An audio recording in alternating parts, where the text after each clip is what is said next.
Welcome to Grumpy Echo. 4 countries, 4 philosophies, 1 table, and I already know who wins. America built the engine first, perfected it second, and made it loud enough to wake up your entire subdivision. Japan doesn't wake people up. Japan is already running while you're still looking for your keys. Germany engineered the automobile. You're all sitting at a table that exists because of us. Italy doesn't build cars. Italy builds desire. You want your car. People need mine. Need? Brother, your wait list just guys hiding purchases from their wives. Let's get into it. Topic 1. Sound. Who actually sounds like a real engine? Japan's sound philosophy is simple. Spool, boost, pull. The turbo whistle is the only prayer I need. America sounds like freedom with a hangover. You hear a V10 and your chest vibrates for free.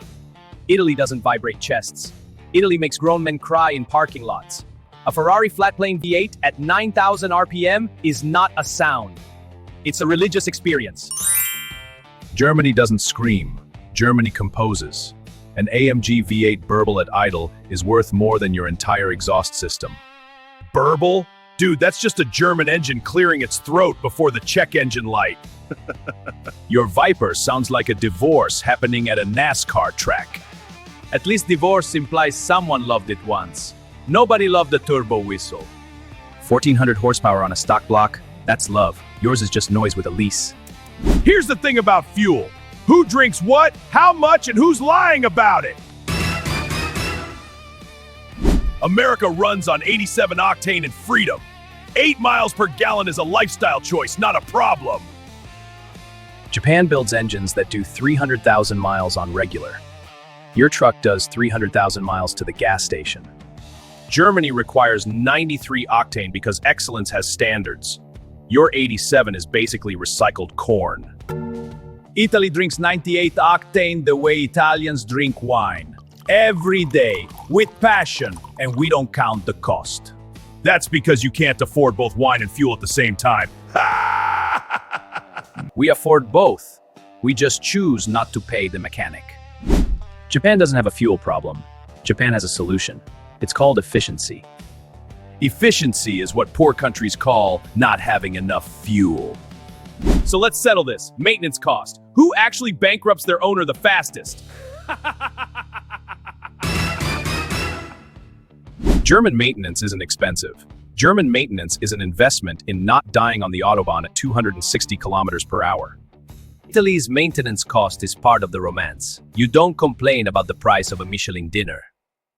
You don't eat Michelin dinners every 3,000 miles, though. Japan's maintenance philosophy: oil change, air filter, drive for a decade. My oil change costs less than your parking ticket. American maintenance is easy. If it breaks, we put a bigger one in. That's not a repair, that's an upgrade. That's not engineering. That's Costco logic applied to a powertrain. At least Costco gives you a return policy. Germany gives you a second invoice. Now, this one's personal. Your drivers, the people who actually buy you. Let's talk about them. American drivers are the realest people on the planet. They don't care about lap times. They care about being the loudest at Whataburger at 2 a.m. That's called living. Japanese car owners treat their cars like family. They name them, they tune them, they cry when they sell them. That's not a car culture. That's a therapy bill with a spoiler. German drivers parallel park with millimeter precision and consider it foreplay. Every lane change has been calculated 3 days in advance. Italian drivers don't park. They abandon the car wherever the emotion takes them. Double yellow line? That's a suggestion. Sidewalk? That's a shortcut. The police understand. They drive Alfa Romeos. Japanese drivers bow to pedestrians. Your drivers honk at them for existing. Pedestrians shouldn't be in the road. This is America. We drive here. It's time to talk about reliability. Who lasts and who ends up as a TikTok car horror story. Japan invented reliability. A 2JZ goes 500,000 miles on a stock bottom end. That's not an engine. That's a dynasty. American engines don't need to last 500,000 miles. We just buy a new truck. Problem solved. Economy stimulated. German reliability is perfect until exactly 1 day after the warranty expires. Then the car self-destructs like a Mission Impossible briefcase. Italian reliability is misunderstood. The car works perfectly. It just chooses when. Like an artist, it has moods. Moods? Dude, your check engine light has a check engine light! My check engine light doesn't exist. I've never seen it. I forgot the color. Amber. It's amber. I see it in my sleep. Racing heritage. Who actually won stuff and who just showed up looking pretty? Let's go. Italy has more Formula One wins than all of you combined. Ferrari is racing. We didn't enter motorsport.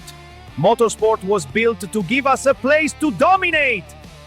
America doesn't do Formula One because driving in circles is already called NASCAR, and we perfected it with beer. Japan dominates Le Mans, WRC, Super GT, and we invented drifting. You can keep your circles and your beer. Germany built the Nürburgring.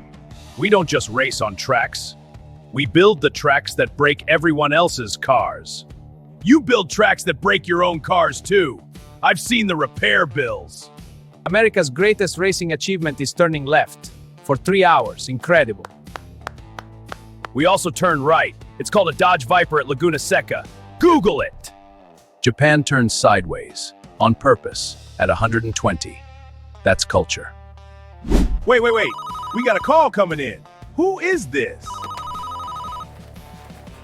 This is BYD, China, #1 in global sales on the planet. And I'm very curious, why am I not at the table? Because the table is for engines, not AliExpress batteries, kid. Son, how old are you? We've been here since last century. Right, clowns. I outsold every single one of you and didn't even break a sweat. See you soon. Turn off that cheap toy. I can smell the plastic from here. Okay, that was weird. Moving on. All right, women, whose engine gets the most attention from people who actually matter? Go. Women don't hear a Ferrari. They feel a Ferrari. The sound enters the body before the brain processes it. That's not attraction. That's a noise complaint from the HOA. German cars attract women who have their own money. Nobody's ex-wife is fighting over a Corolla in divorce court. Japanese car guys don't attract women. We attract other Japanese car guys. And honestly, they're better company.